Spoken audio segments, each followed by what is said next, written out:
sossego de uma, agitação de outra. Aqui são 2.652 habitantes e a 20ª colocação entre as menores cidades do Paraná. Nessa outra, mais de 409 mil moradores, a terceira maior do estado, segundo o último censo do IBGE. Flórida caberia 154 vezes dentro de Maringá.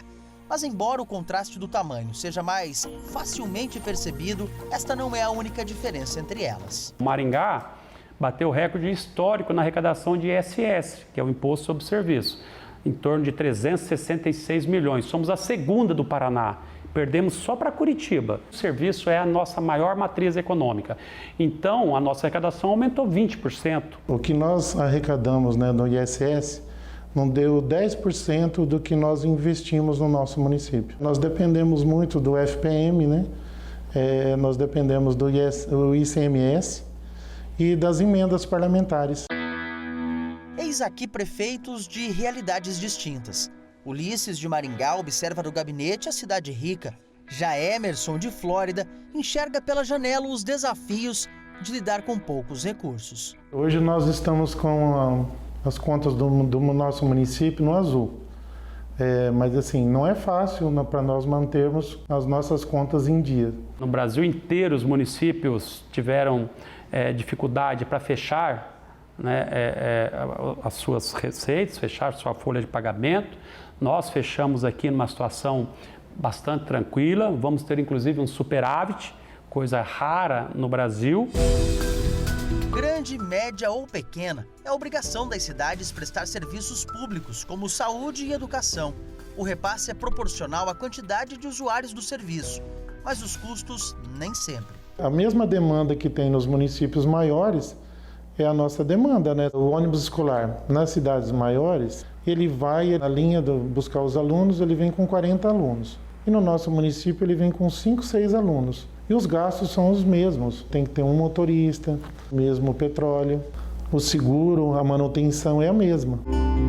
Apenas 50 quilômetros separam um tamanho choque de realidade.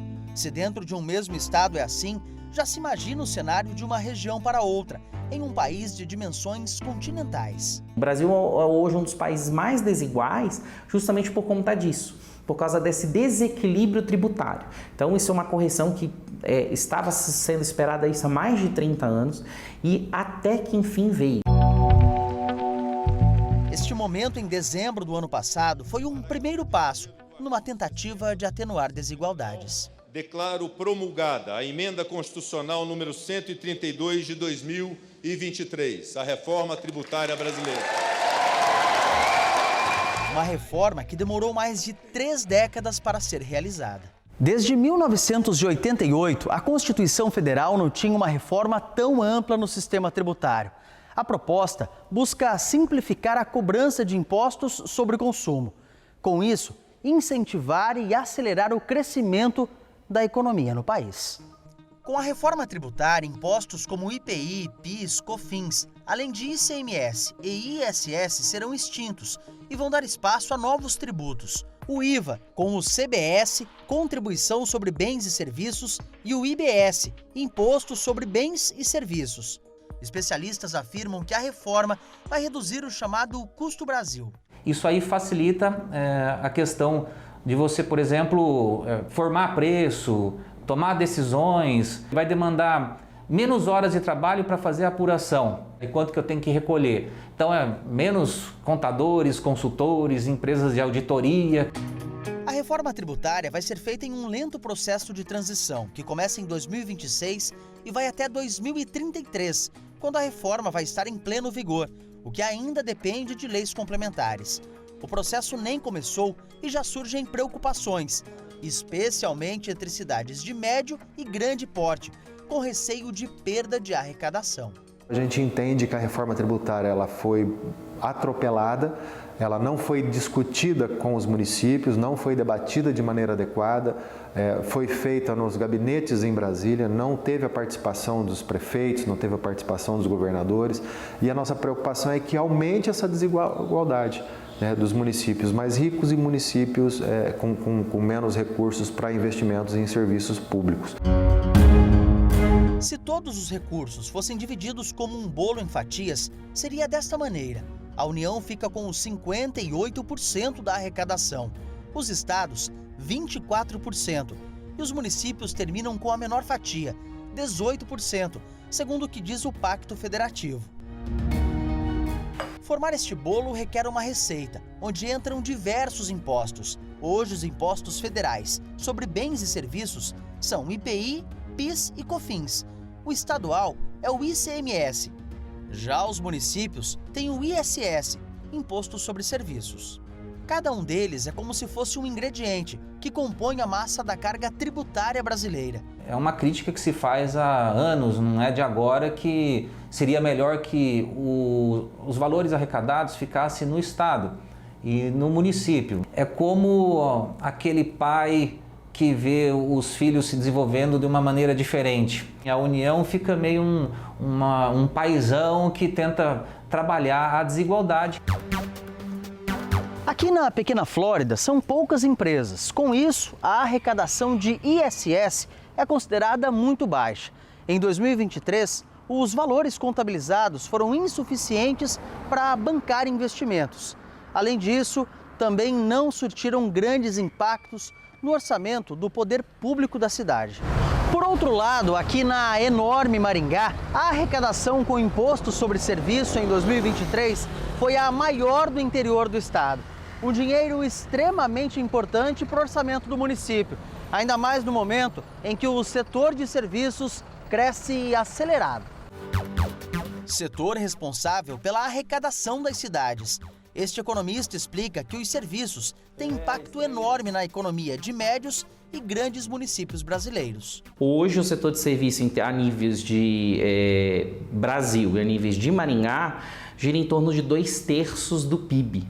Tá? Então, quando você pega o setor de serviços de maneira geral, ele gira em torno de 67%, 70% no Brasil.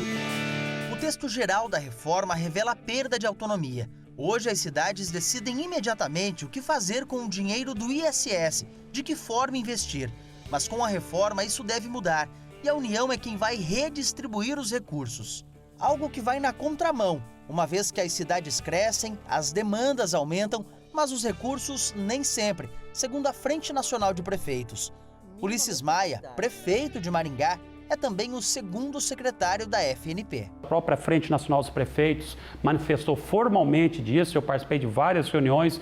A grosso modo, ela tira completamente a autonomia dos municípios. O município tem a competência de lançar o imposto, de mudar as alíquotas, de fazer a fiscalização das empresas, de fazer a arrecadação.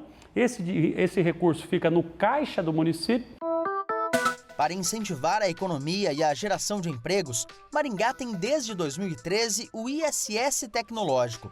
A prefeitura abre mão de parte do imposto em troca de projetos de inovação das empresas. Foram 155 empresas já beneficiadas com esse projeto ao longo de 10 anos e em torno de 4 milhões e 200 mil reais de renúncia fiscal do município em favor de projetos inovadores para empresas prestadoras de serviços. Isso trouxe Maringá num patamar diferenciado na arrecadação de ISS. Em 2014, o município arrecadava 115 milhões de reais de ISS ano.